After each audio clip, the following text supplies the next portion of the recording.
Hello dear students. तो last lecture में हमने क्या पढ़ा था? लास्ट लेक्चर में हमने पढ़ा था आपके लिथियम के जैसा का जैसा same to same behaviour, anomalous behaviour कौन शो करता है? आपका बेरिलियम। उसके बारे में हमने पढ़ा था। इसके अलावा हमने लिथियम बेरिलियम की जो भी आपकी डिफरेंस थे कि वो अपनी ग्रुप की अदर मेटल के साथ किन किन पॉइंट पर डिफरेंस शो करता है, वो सब हमने देख लिया था। ठीक है। इसके अलावा हमने कमर्शियली इम्पोर्टेंट कंपाउंड्स जो हैं आपके वो स्टार्ट कर दिए थे, और उसमें सबसे पहले हमने पढ़ा था क्विकलाइम CaO। ठीक है, कैल्शियम ऑक्साइड। ठीक है, और आज हम वहीं से आगे स्टार्ट करते हैं और आज हम पढ़ते हैं कैल्शियम हाइड्रोक्साइड के बारे में। कुछ और कमर्शियली इम्पोर्टेंट कंपाउंड हैं आपके कैल्शियम के, उसमें जो सेकंड नंबर पे आता है वो आता है कैल्शियम हाइड्रोक्साइड। कैल्शियम हाइड्रोक्साइड जिसे हम क्या बोलते हैं CaOH होल ट्वाइस, या फिर इसका एक और नाम होता है दैट इज स्लैग्डिलाइम। स्लैग्डिलाइम, ठीक है, ये भी आपको ध्यान रखना है। वो क्विकलाइम था CaOH होल ट्वाइस क्या है आपका? स्लैग्डिलाइम है। ठीक है, ठीक है। सबसे पहले इसे किस तरह से प्रिपेयर किया जाता है वो हम देखते हैं। इसको प्रिपेयर करने का सिंपल मेथड होता है, आप क्विकलाइम की रिएक्शन करवा दीजिए H2O के साथ, आपको कैल्शियम हाइड्रोक्साइड का फॉर्मेशन हो जाएगा। ठीक है, CaO की रिएक्शन H2O से साथ जब होती है तो आपके कैल्शियम हाइड्रोक्साइड का फॉर्मेशन होता है। ठीक है, पहली बात तो ये हो गई, इसकी प्रिपरेशन हो गई। ठीक है, अगर दूसरी बात करें इसका जो नेचर होता है ये वाइट एमोर्फस सॉलिड का होता है, तो हम कह सकते हैं it is white amorphous solid. ठीक है, ये वाइट एमोर्फस सॉलिड की तरह होता है। ठीक है, या सॉलिड में कहें तो मतलब जो आपके पार्टिकल्स होते हैं ना, उस फॉर्म में कहें तो ज़्यादा बेटर रहेगा। ठीक है, ये पाउडर की फॉर्म में होता है लेकिन आपका सॉलिड फॉर्म में रहेगा। ठीक है, तीसरी बात, ये वाटर के अंदर स्पेरिंगली सोल्यूबल होता है। ठीक है, it is sparingly soluble in water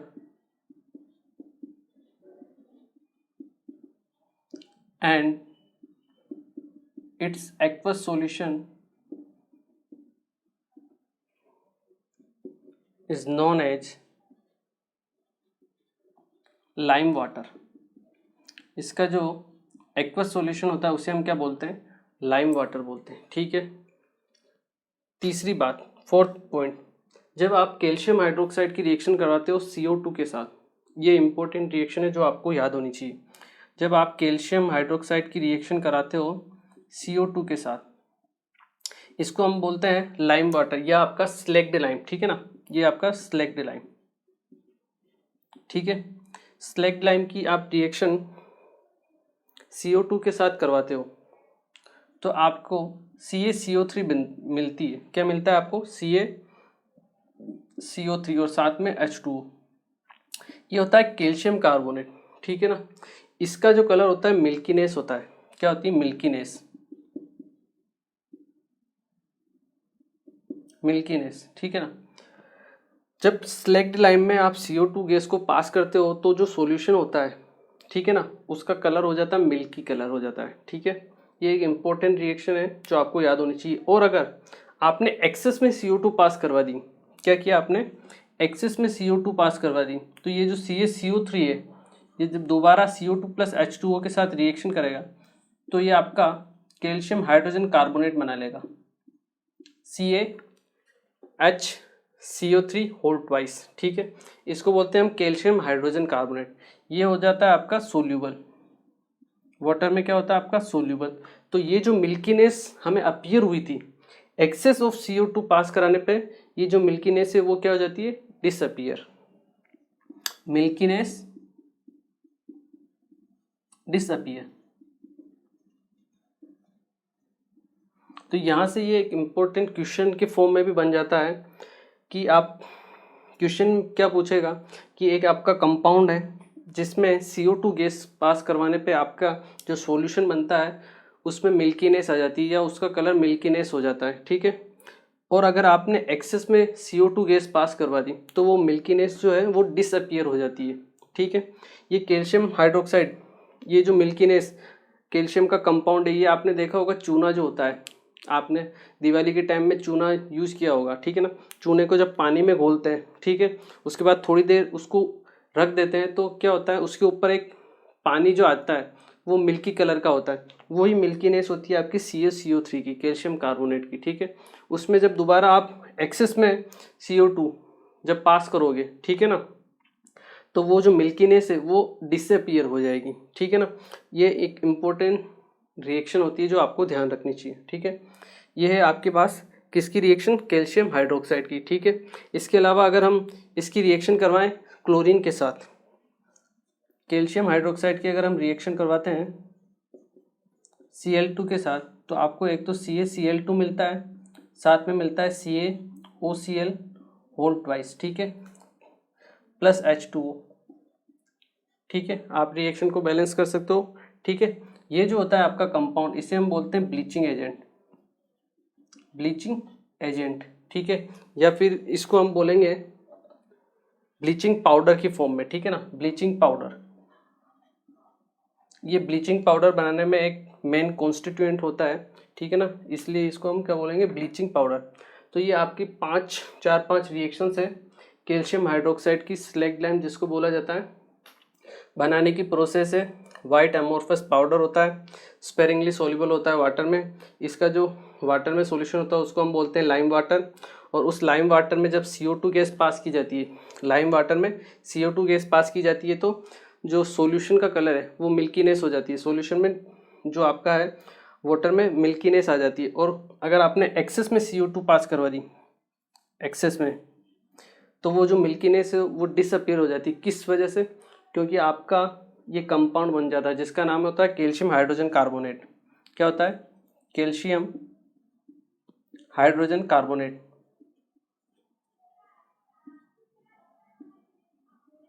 ठीक है, तो ये चीज़ याद रखनी है आपको, ठीक है। उसके बाद Cl2 के साथ रिएक्शन कराने पे आपका ब्लीचिंग पाउडर का एक कॉन्स्टिट्यूएंट मटेरियल आपको मिलेगा, ठीक है। ये है आपकी रिएक्शन टोटल कैल्शियम हाइड्रोक्साइड के लिए। इसे नोट कीजिए। फिर हम कैल्शियम का एक और कंपाउंड पढ़ते हैं, ठीक है। देखिए, अब हम पढ़ते हैं थर्ड, कैल्शियम कार्बोनेट, ठीक है। देखिए ये क्या है, प्रॉपर्टीज होती है, ठीक है ना, तो आपको एक दिन में याद नहीं होती है, ये आपको धीरे धीरे इनको रिवाइज करना पड़ेगा, ठीक है ना। घूमते फिरते कभी भी उठा लिया और ऐसे रीडिंग मार ली, ठीक है ना, तब जाके ये आपके दिमाग में लंबे टाइम तक सेटल रहेगी, ठीक है ना, क्योंकि ये बहुत जल्दी हम भूल जाते हैं, ठीक है ना, याद नहीं रहती। तो आपका जो थर्ड है, आपका थर्ड जो कैल्शियम का कंपाउंड है वो है आपका कैल्शियम कार्बोनेट। क्या है आपका? कैल्शियम कार्बोनेट, CaCO3, जिसको हम लाइमस्टोन भी बोलते हैं, लाइमस्टोन। ये आपके जो मार्बल्स वगैरह होते हैं उनमें कैल्शियम कार्बोनेट ही रहता है, ठीक है ना। ये तो हुई कैल्शियम कार्बोनेट की बात। अब सबसे पहले इनको बनाते कैसे? इनको बनाने की दो प्रोसेस है। एक तो आपका कैल्शियम हाइड्रोक्साइड है, उसकी रिएक्शन करवा दो आप CO2 से, ठीक है, तो आपको कैल्शियम कार्बोनेट मिल जाएगा और साथ में H2। एक तो ये मेथड है। दूसरा मेथड प्रिपरेशन का क्या है, आप रिएक्शन करवा दो CaCl2 की, किसके साथ? सोडियम कार्बोनेट के साथ, तो आपको मिलेगा आउटपुट में NaCl प्लस CaCO3, ठीक है ना। रिएक्शन आपकी बैलेंस है। तो ये दो मेन मेथड होते हैं कैल्शियम कार्बोनेट को फॉर्म करने के, ठीक है। ये जो होता है कैल्शियम कार्बोनेट आपका वाटर में क्या होता है? इनसोल्यूबल होता है। क्या होता है? इनसोल्यूबल होता है। It is insoluble in water, ठीक है। और ये होता है वाइट फ्लफी टाइप का पाउडर होता है ये, ठीक है ना।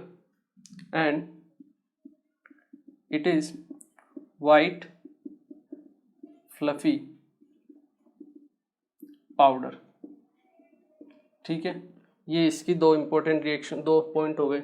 तीसरा पॉइंट अगर हम बात करें, इसको जब हम हीट करते हैं, कैल्शियम कार्बोनेट को जब हीट किया जाता है, ठीक है, तो आपका CaO प्लस CO2 फॉर्म होती है गैस, ठीक है।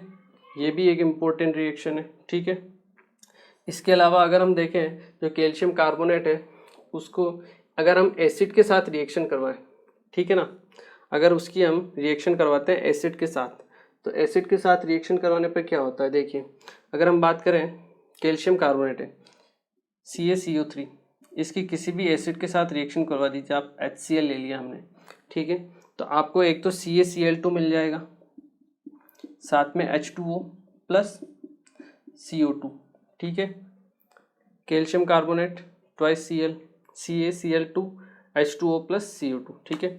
तो ये मेन टाइप की आपकी रिएक्शन होती है, ये होती है लगभग अराउंड 1200 केल्विन के आसपास, इसको हीट किया जाता है, ठीक है।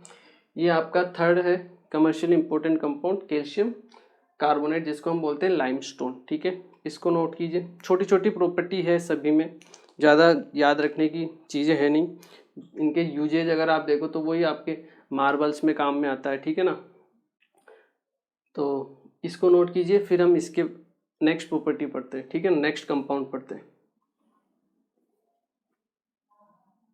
ओके, देखिए अब हम नेक्स्ट इसकी प्रॉपर्टी पढ़ते हैं, और जो आपका नेक्स्ट कंपाउंड है वो देख लेते हैं और उसकी प्रॉपर्टी पढ़ लेते हैं, ठीक है।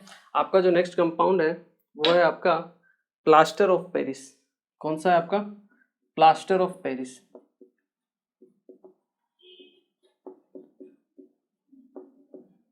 जिसे हम बोलते हैं CaSO4 dot half H2, POP जिसको बोला जाता है, ठीक है। देखिए ये बनता कैसे, सबसे पहले तो आपके पास जिप्सम होता है, जिप्सम का फॉर्मूला क्या होता है, CaSO4 डॉट 2H2, इसको हम बोलते हैं जिप्सम, ठीक है। इसको जब हीट किया जाता है 393 केल्विन पे, इसको हीट किया जाता है, तो इसमें से क्या होता है, CaSO4 dot half H2, water molecule 3/2, मतलब 1.5 वाटर मोलिक्यूल क्या हो जाता है, अलग हो जाता है, ठीक है, और आपका CaSO4 डॉट हाफ H2 बनता है। इसी को हम क्या बोलते हैं, प्लास्टर ऑफ पेरिस। इसे अगर हम फर्दर हीट करें और अबव 300 केल्विन पे, अबव 393 केल्विन से अगर अबव हम हीट करते हैं इसको, तो ये हाफ वाटर मोलिक्यूल जो क्रिस्टलाइज फॉर्म में ये भी इवोपरेट हो जाएगा आपका, और CaSO4 बन जाएगा, जिसे हम बोलते हैं dead burn plaster. Dead burn plaster भी इसको बोला जाता है, ठीक है। ये बनने के बाद आपके ये किसी काम का नहीं होता है प्लास्टर ऑफ पेरिस, मतलब ये बेकार क्वालिटी का प्लास्टर ऑफ पेरिस होता है, जो आपकी क्वालिटी को क्या करेगा, डिटेरियोरेट करेगा, ठीक है। प्लास्टर ऑफ पेरिस मेनली आपका यही होता है, ठीक है। इसके अगर यूज़ देखें तो आपको पता ही होगा, POP हमारे घरों की छतों में काम में आता है, इसके अलावा बहुत सारे स्टेचू बनाने में भी काम में आता है, ठीक है ना, या फिर आपकी किसी के एक्सीडेंट हो जाता है हाथ पैर पे, जब प्लास्टर लगता है तब भी वो जो प्लास्टर होता है वो किसका होता है, आपका प्लास्टर ऑफ पेरिस का ही होता है, ठीक है ना। तो इतनी कोई खास इम्पोर्टेंट इनके यूजेस थोड़े बहुत हैं, और मेन प्रॉपर्टी आपकी ये है, ठीक है ना, इसको आपको ध्यान रखना है, ठीक है, इसको नोट कर लीजिए आप। फिर एक और कंपाउंड है वो हम पढ़ते हैं सीमेंट। सीमेंट के बारे में क्या क्या प्रॉपर्टी है वो हम बताते हैं, एक बार इससे नोट कर लीजिए। ओके, देखिए अब हम पढ़ते हैं सीमेंट्स के बारे में कि सीमेंट क्या होती है, ठीक है ना। सीमेंट हमारे सबके घरों में काम में आती है, ठीक है। फिफ्थ है आपका important compound, that is cement, ठीक है। सीमेंट होता क्या है बेसिकली, सीमेंट जो होता है मिक्सचर होता है, ठीक है, मिक्सचर होता है। तो हम कह सकते हैं cement is a mixture, it is a mixture of, ये मिक्सचर होता है आपके एल्यूमिनेट्स और सिलिकेट्स का। किसका मिक्सचर होता है, आपके एल्यूमिनेट्स और सिलिकेट्स का, ठीक है ना, ये आपको ध्यान रखना है। मिक्सचर होता है ये आपके calcium aluminate and silicates, it is a mixture of calcium aluminates and silicates होते हैं इसमें। देखिए ये होंगे आपके, अगर हम इसमें देखा जाए कि कौन कौन से एल्यूमिनेट्स और सिलिकेट्स होंगे तो CaO.SiO2 ये आपका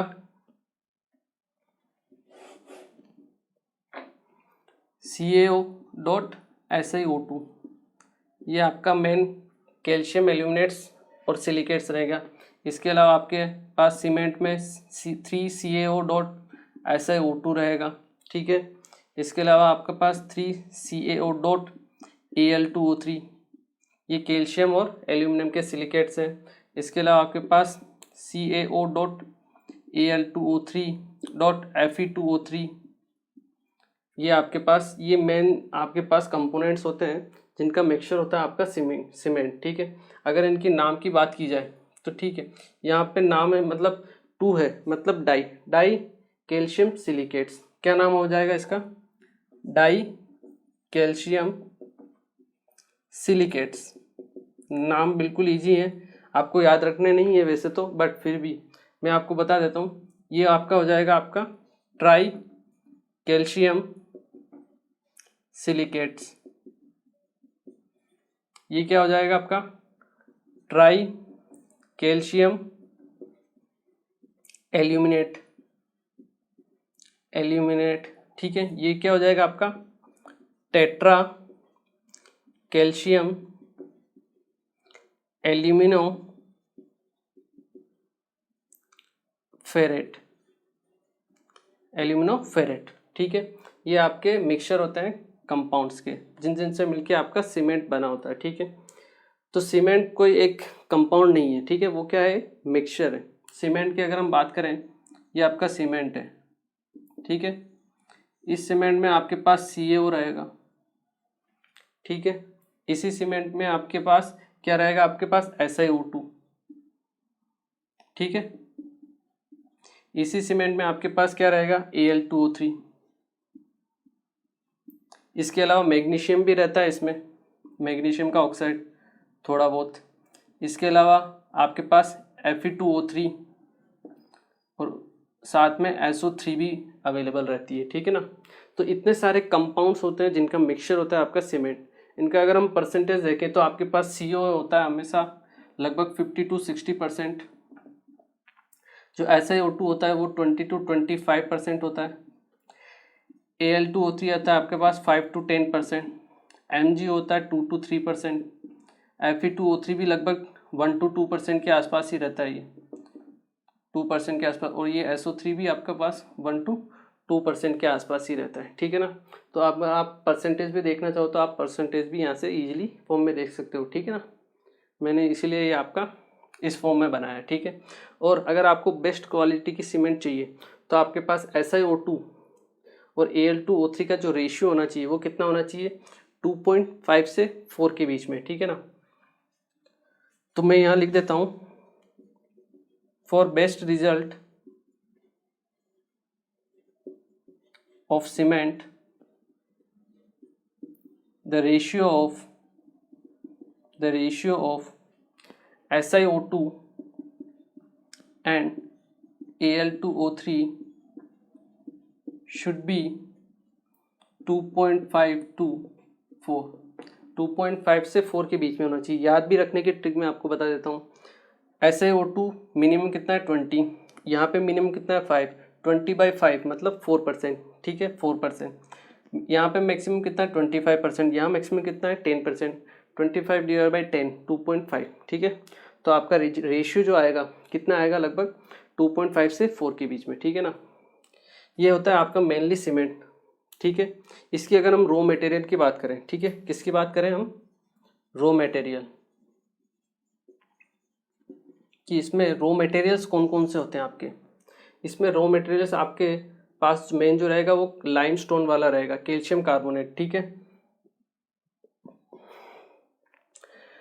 कैल्शियम कार्बोनेट आपके पास एक तो मेन रॉ मटेरियल रहेगा, ठीक है। ये क्या करेगा? आपको प्रोवाइड करेगा CaO, calcium carbonate provide CaO।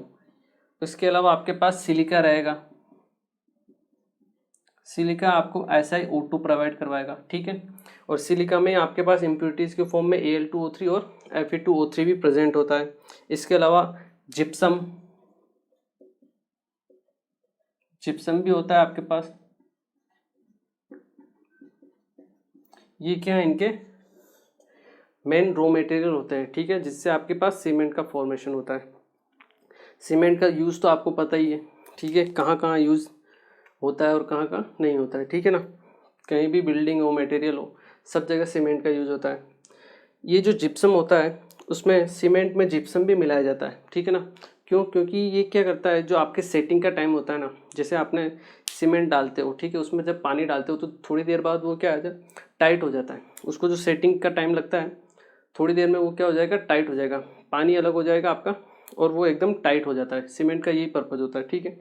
तो जिप्सम क्या करता है, उस सेटलिंग के टाइम को क्या कर देता है, थोड़ा सा कम कर देता है, ताकि आपकी जो आपको मतलब एक तो पानी मिलाने और वहाँ से बिल्डिंग के टॉप तक ले जाने में टाइम तो लगता है, तो पता चले कि आपने सीमेंट में पानी डाला और वो तुरंत वहीं पे जम गई।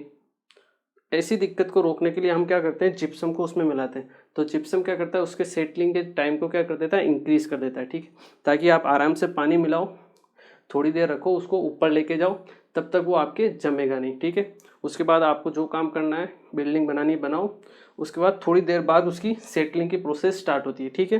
तो जो आपके सेटलिंग का टाइम होता है वो इंक्रीज करता है आपका जिप्सम, ठीक है। तो ये मेन आपके कंपाउंड्स हैं, किसके, कैल्शियम के जितने भी कंपाउंड्स हैं, ठीक है। हमने सारे कंपाउंड्स देख लिए। अब हमारे पास केवल और केवल बचा हुआ है एक तो जो आपकी सिमिलरिटीज़ है, डायगोनल बिहेवियर जो शो करते हैं आपके सेकंड ग्रुप और थर्ड ग्रुप के एलिमेंट्स, ठीक है, वो हमें देखना है, ठीक है। तो एक बार आप इसे नोट कर लीजिए, फिर वो हम देखते हैं, ठीक है। ओके, तो आई होप ये आप लोगों ने नोट कर लिया होगा। अब हम पढ़ते हैं डायगोनल रिलेशनशिप के बारे में, ठीक है ना, कि डायगोनल रिलेशनशिप क्या होता है। देखिए, आपके जो ग्रुप सेकंड और ग्रुप थर्ड के जो एलिमेंट्स होते हैं ना, वो आपका डायगोनल रिलेशनशिप शो करते हैं, ठीक है।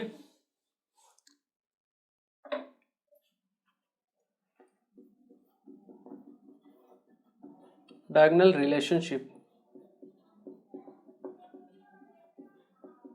डायगोनल रिलेशनशिप क्या होता है आपका, ग्रुप टू और ग्रुप थ्री के जो एलिमेंट्स होते हैं ना, वो आपके डायगोनल रिलेशनशिप को शो करते हैं। ग्रुप टू में आपके पास कौन कौन से आते हैं, लिथियम, सोडियम, ठीक है, लिथियम, बेरिलियम, बोरोन, आगे की तरफ, ठीक है। नीचे जाएंगे तो हम सोडियम, मैग्नीशियम एंड एल्यूमिनियम, फिर आगे की तरफ, ठीक है ना। देखिए, अगर हम लेफ्ट टू राइट मूव करते हैं किसी भी पीरियड में, तो आपका साइज क्या होता है, डिक्रीज होता है।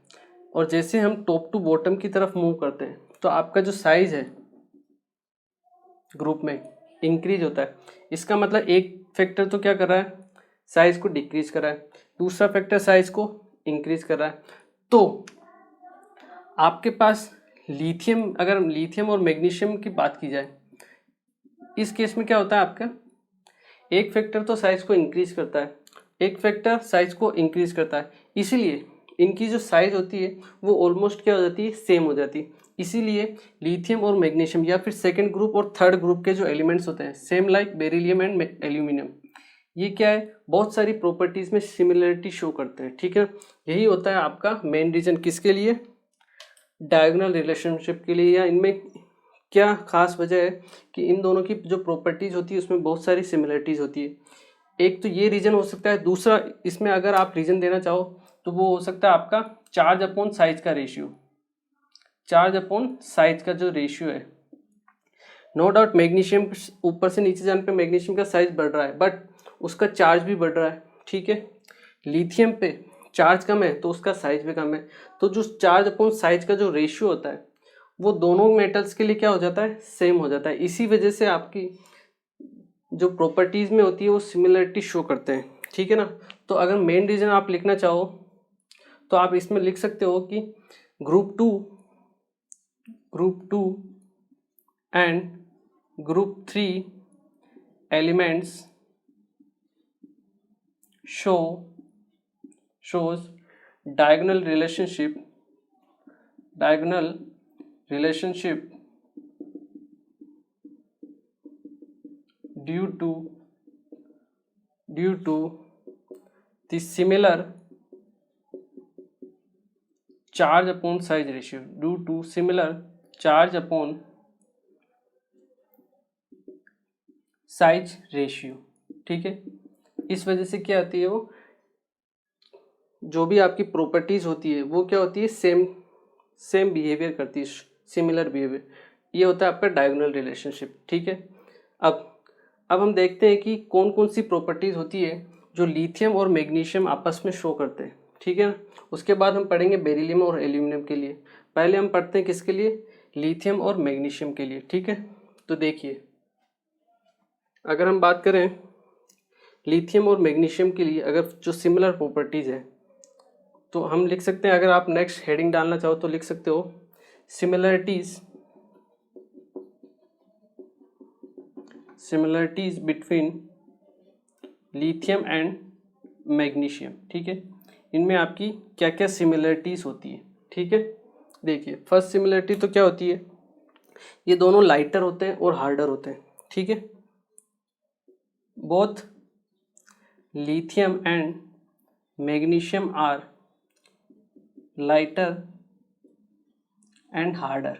ठीक है, इस वजह से क्या होता है, इनके मेल्टिंग पॉइंट और बॉइलिंग पॉइंट भी हाई होते हैं अदर ग्रुप एलिमेंट से। ठीक है, and they have high melting point and boiling point than other group metals. जो आपके अदर ग्रुप मेटल्स हैं, इसी ग्रुप के जो दूसरे मेटल्स हैं, उनसे इनके मेल्टिंग पॉइंट और बॉइलिंग पॉइंट क्या होते हैं, हार्ड होते हैं। ठीक है, ज़्यादा होते हैं, हाई होते हैं। ठीक है, एक तो आपका पॉइंट ऑफ सिमिलरिटी ये हो गया। दूसरी है कि लिथियम और मैग्नीशियम है, दोनों नाइट्राइट बनाते हैं नाइट्रोजन के साथ डायरेक्ट रिएक्शन शो करके। ठीक है, तो आप लिख सकते हो both lithium and magnesium directly react with nitrogen के साथ डायरेक्ट रिएक्शन शो करते हैं एंड फॉर्म नाइट्राइट्स। बाकी नाइट्राइट्स डायरेक्टली फॉर्म नहीं करते हैं। जैसे आप Li की रिएक्शन कराओ N2 से तो क्या बनेगा आपके पास, Li3N। ठीक है, इसको आप बैलेंस भी कर सकते हो। दूसरा मैग्नीशियम जो N2 के साथ रिएक्शन कराएगा तो Mg3N2। ठीक है, इसको भी आप बैलेंस कर सकते हो। ठीक है,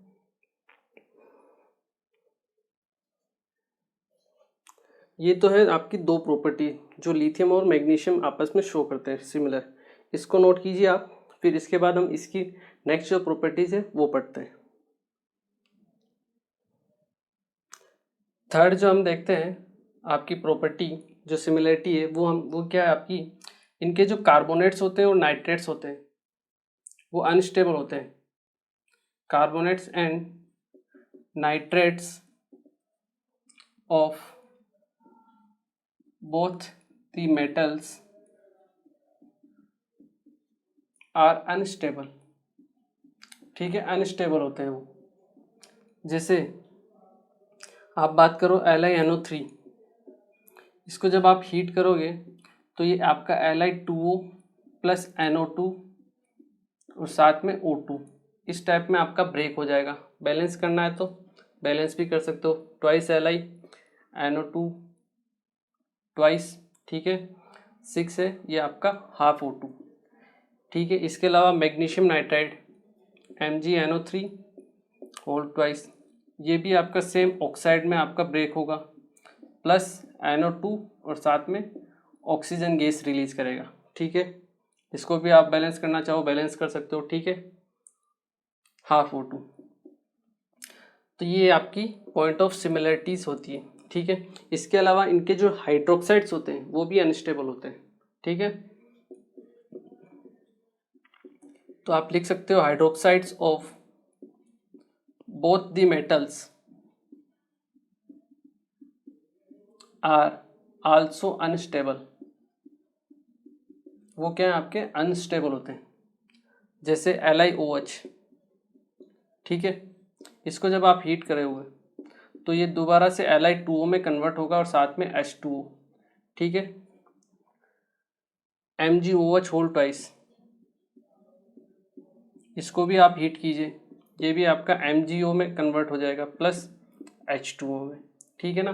तो ये आपकी दो और पॉइंट ऑफ सिमिलरिटीज है। इसके अलावा अगर हम बात करें इनके बाइकार्बोनेट्स के बारे में, किनके बारे में, बाइकार्बोनेट्स के बारे में, तो इनके जो बाइकार्बोनेट्स होते हैं वो सॉलिड फॉर्म में नहीं होते, वो हमेशा एक्वस फॉर्म में रहते हैं। किस फॉर्म में रहते हैं, एक्वस फॉर्म में। ये भी आपका पॉइंट ऑफ सिमिलरिटीज हो सकता है, ठीक है। फिफ्थ अगर हम बात करें bicarbonates, bicarbonates of lithium and magnesium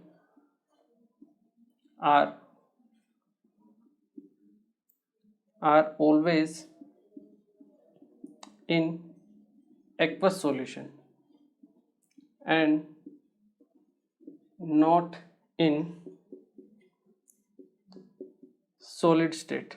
इनके सॉलिड स्टेट में बाइकार्बोनेट्स नहीं बनते हैं, ठीक है। वो हमेशा आपके एक्वस सॉल्यूशन में ही बनेंगे, ठीक है। जैसे आपका LiHCO3 हो गया, ठीक है। इसके अलावा MgHCO3, मैग्नीशियम बाइकार्बोनेट और लिथियम बाइकार्बोनेट, ठीक है। MgH2CO3, MgHCO3, ठीक है। अगर हम बात करें इनके क्लोराइड्स के बारे में, ठीक है ना, एक और जो सिमिलरिटी है जो ये शो करते हैं कि इनके जो क्लोराइड्स होते हैं, ठीक है ना, इन दोनों मेटल्स के जो आपके क्लोराइड्स होते हैं वो डाइलिक्विसेंट होते हैं, ठीक है ना। तो आप लिख सकते हो chlorides of both the metals are डिलिक्विसेंट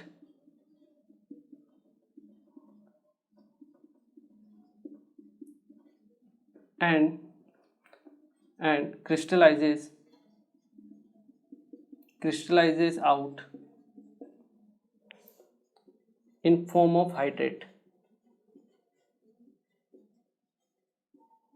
मतलब जब इनके जो क्लोराइड्स होते हैं वो जब वाटर के साथ रिएक्शन करते हैं या फिर वाटर के साथ किस फॉर्म में रहते हैं, वो वाटर के साथ हमेशा आपके LiCl.2H2 इस फॉर्म में रहेंगे, सिंगल LiCl नहीं रहेगा। इनके जो क्लोराइड्स होंगे वो वाटर के साथ क्रिस्टलाइजेस फॉर्म में रहेंगे, ठीक है। सेम अगर MgCl2 की हम बात करें तो ये इस फॉर्म में आपका वाटर के साथ क्रिस्टलाइज फॉर्म में रहेगा। तो ये आपके कुछ 5-6 सिमिलरिटीज थी, किसमें आपके लिथियम और मैग्नीशियम में, ठीक है। फर्स्ट ग्रुप के जो आपके एलिमेंट्स थे, जो आपके सेकंड पीरियड और थर्ड पीरियड के जो आपके एलिमेंट्स थे जिनमें डायगोनल रिलेशनशिप था, ठीक है।